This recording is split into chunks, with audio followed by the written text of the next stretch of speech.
I'm going to show off what I think is by far the coolest watch of 2025. And you know what?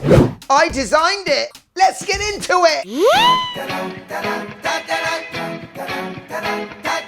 Yes, and welcome to the Madwatchcollector show. And today is a very exciting day because I finally get to show off a watch I designed starting way back to 2024. Today we unleash the Radcliffe Madwatchcollector collaboration dive watch, the M-DVR. Honestly, I don't think I've ever been this excited showing you lot a watch. But after the fantastic success of the MHKR, the field watch, Tyab at Radcliffe suggested we do another one. This time, a dive watch. But the big questions first were, how am I going to make a watch that stands out? How are we going to make a watch that people want to buy? And how am I going to combine all of my favorite dive watches I own all in one lovely package? God knows. Well, people, I think we cracked it. Not only does this watch look cool, it does something that not a lot of other dive watches do. And it is a feature that I guess is very personal to me, but I know you're going to absolutely love it.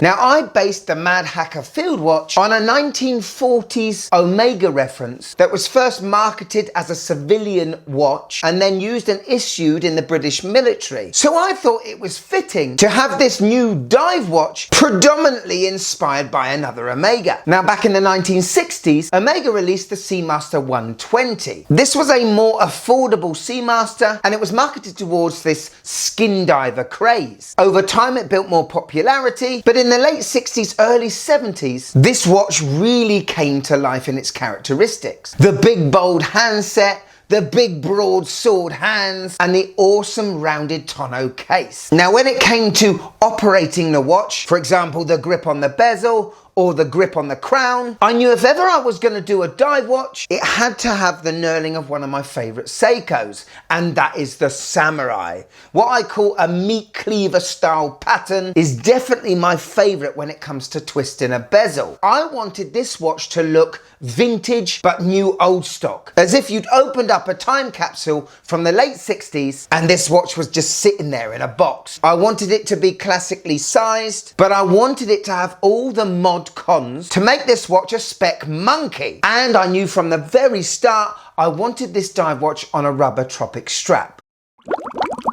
So did Radcliffe and I come up with a watch that you guys would want to buy? And the most important thing of all, what did the wife think? Are you M-DVR ready? Let's go. So ladies and gentlemen, here we are, the Radcliffe Madwatchcollector collaboration watch, the M-DVR. And I'm hoping you're all thinking, cool, that's a looker. Because I do. To me, when the prototypes came, I honestly felt like we succeeded in all the goals we set out. I was also, well, not really surprised, as I've handled many of Radcliffe watches before, but the quality of this prototype, well, it feels and looks like a production model. We wanted this to not be a complete matte look. We wanted there to be some shine to it, to give it the versatility this watch deserved. As you can see on the bezel, it's a ceramic insert with a proper vintage loom pip and a red triangle shape that blends in with the 12 o'clock marker on the dial. That insert has been etched and the numerals and markers are painted white. But take a look at the case.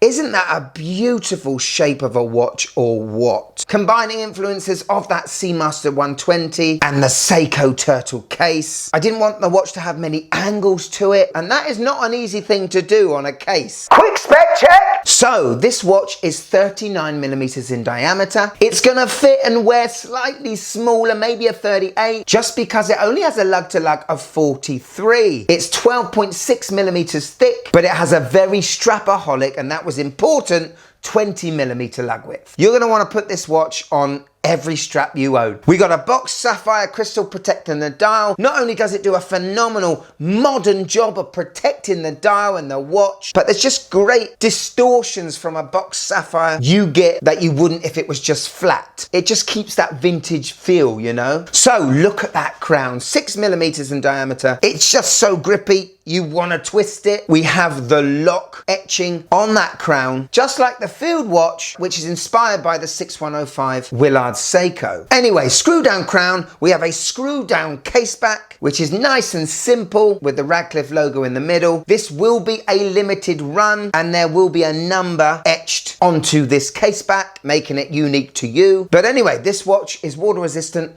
to 200 meters, which is what all good divers should be. The strap, I just wanted a solid rubber strap, you know? Just one that looked cool, one that looked ready for business, and one that was comfortable. And this is all those things put together. Nice sign tang buckle that's brushed just like the case. I was very happy seeing that. Super! Okay, onto the bezel. Look at the grip on this bezel. Now, a pet peeve I have in mind when I do review watches is I like to see the grip the same on the bezel as it is on the crown. You know, it irks me if I don't see the same. It's like dating a lovely brunette lady only to find out in the evening that she's strawberry blonde downstairs. It's not right. So, ceramic insert, loom pip, and I love the red on this insert. Twisting the bezel. Have a listen.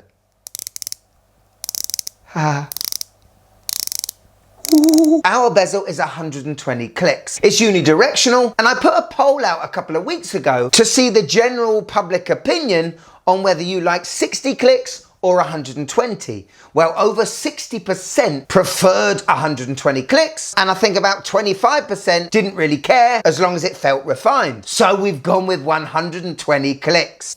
And it's very nice. The action's lovely. Hardly any backplay at all. And just slots into place. Very nice. Okay, let's talk about the face. Dial time. And this is where the old military inspirations come in. Very matte dial. I wanted the hands and the indices to do the talking. Really happy with the logo of the M-DVR. That's printed, as well as 200 meters and automatic below the hand stack. I like the fact that the markers do match the bezel markers. And I absolutely love the start of that upside down triangle on the bezel blends in to the dial's 12 o'clock marker. And yes, sorry, we don't have a date. I'm designing this watch. I prefer not to have one, so it's not got one. Now, on to the fun part. Essentially, we've got a sandwich dial, which is basically another level underneath the dial. Now, in a minute, that's gonna do something cool, and I can't wait to show you. Now, this is a prototype watch, and it wasn't until after this was produced have we decided what loom to do. We have it on the pip of the bezel, and we have it on those fantastic broadsword hands, but we didn't know whether we were going to put loom on the bottom level of the sandwich dial or have the outline of the markers on the top of the dial loomed. What we've decided to do is just have the white framing of the markers loomed, because I think that's going to look awesome. Anyway, it being a prototype, the loom pip and the hands aren't as bright as they're going to be, but when the framed markers are loomed and the hands and that loom pip get a bit more of a production boost, this watch is going to look great in the dark. Okay, now one of the criticisms of the field watch was the fact it may have been a bit too safe. Safe in the meaning that it wasn't mad to go with the Madwatchcollector.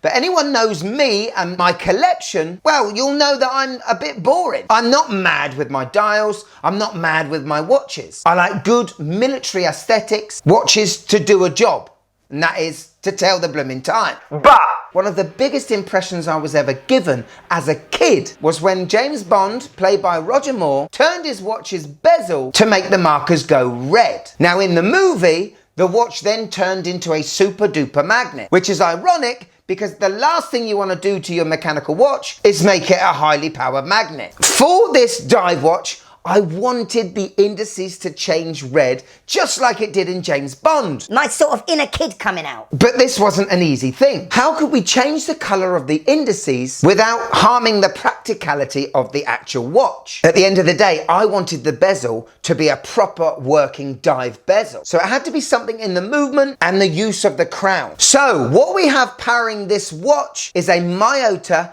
9075 true GMT movement, which means you can independently move the hour hand without touching any other of the hands. Something you have on the GMT Master 2 Rolex. Great for high flyers and frequent travelers. However, when you pull the crown out to the last position, this is where the magic happens. Because underneath the dial, we have two colours. One white and one red. It doesn't harm the use of the watch, and it actually still runs like a perfectly working GMT. Now people, this is an idea I had back in the early 2024. I didn't think anyone else had thought of it. Now since then, I have seen that it has been done, but has it been done as fun as this? So if you want to change your colour, all you got to do, unscrew the crown, pull out to the first position and go back 1 hour with the hour hand. Then pull out to the last position and go forwards 1 hour, and there we have our changed look. And it doesn't half make a difference to the character of this watch. Now my inner kid has properly come out here. I'm thinking of this like a indicator to other MI5 spies to show the mission has been started. It's basically a red alert. All hands to the pump. We are good to go. Something I am really happy about. No, it's not practical. No, it's not needed on a dive watch. But who gives a shit?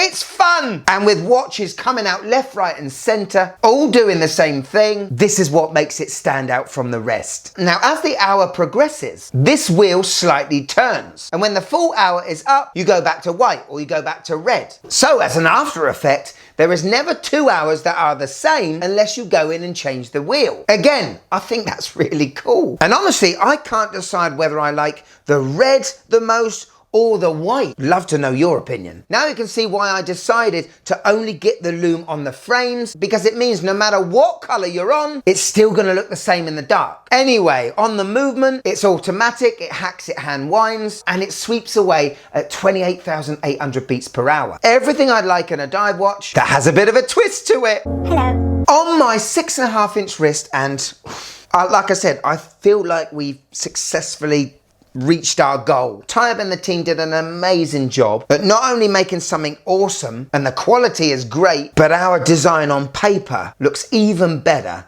in the metal. Now yes, I apologise, this is not going to fit big wrists or people that prefer bigger watches. But this Tropic strap is so comfortable, there's a lot of room for all wrist sizes, and for me, it's pretty damn good. So there we go, the M-DVR. Honestly, I can't believe it's a reality. I've got the M-DVR on my wrist. It's been in the making for 1.5 years. We didn't go simple and we didn't go cheap. And if this was my last watch I'd ever designed, well, I wanted to leave with no regrets. The watch functions brilliantly, the bezel's great, the look's great, and having that red alert function just sets it apart from a lot of other dive watches in the market right now. Right, now the big info. The launch of the pre-order window will start at 4 p.m. on Thursday the 20th of November. The window will then last for 3 weeks, finishing at 9:30 p.m. on Thursday December the 11th. And you know what? I'm not going to tell you the price right now. I'm going to look in the comments to see how much you think this watch is going to cost. And I'd love to know whether you like it or not. Did we get the balance between modern and vintage right? And what do we think of the GMT color wheel function? And also, I'm going to say what my wife thought about this watch on Thursday's launch show. That'll make you want to come back, won't it? To all you guys that have asked about this watch over the last year and shown your support, I've got to say a huge thank you to you as well. For anyone that buys this watch, you are going to get something different, something special, and a watch to be blooming proud of. And I guess the only thing we do now is wait for Thursday. I can't wait. I'll be doing a live show as well in the evening. I'm too excited though. But if I have got you here for a few more minutes, and I hope I have, why don't you click this one? This is the field watch we did 1.5 years ago, and it was great. I enjoyed it. I loved it. Go on, click it. You'll love it. Get in the mood. Go on, click it. Click it.